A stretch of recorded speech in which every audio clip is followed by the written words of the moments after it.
Right, Suede, who are our special guests on the beat tonight, and I have their mouthpiece, Brett Anderson, sitting next to me here. And arsepiece.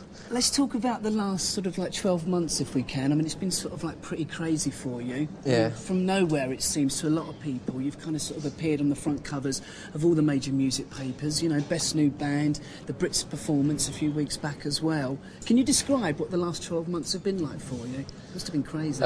Slightly insane, and at points I've thought that I might be losing my mind, but it's been what I've always wanted to do, so I've felt kind of quite prepared for it mentally in lots of ways, and kind of strangely become quite accustomed to it, and now it's my life, and I'm sort of achieving things which I've always wanted to do. So things like what then? What have been the best really things for you? Things like just making good records and getting the acclaim for it. Things like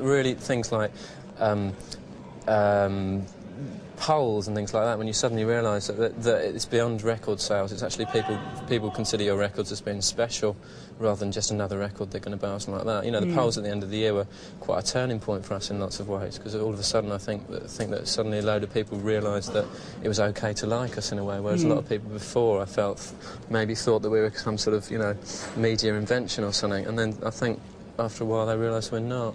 When all the press stuff started and you kind of sort of started coming out of London and performing around the rest of the country, did you feel as though you had a lot to live up to because of all the press ballyhoo?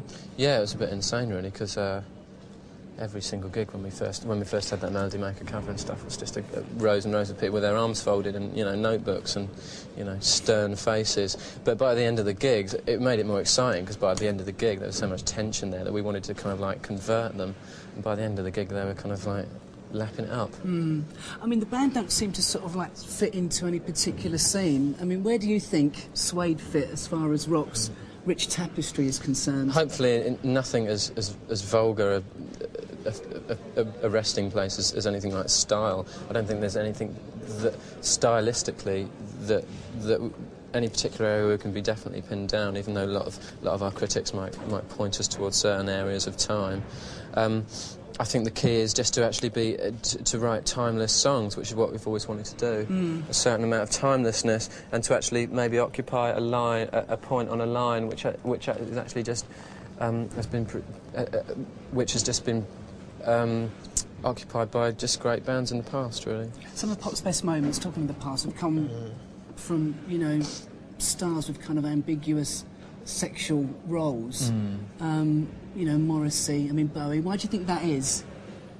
Maybe it's because they're more universal in what they say. Maybe that's quite important, not actually saying anything that excludes sectors of society from the meaning of the song. If a song is too blatantly about something, it can mean absolutely nothing sometimes. Talking about some of your songs, I mean, there's a few sort of drug references in some of the songs, and only in the press recently, you know, you sort of said that you were quite obsessed with drugs. Why is that? I don't know, because I take a lot of them, I suppose. But who doesn't, you know, is my age, you know, let's face it, come on. You do, Gary, I'm sure, you know. Media star.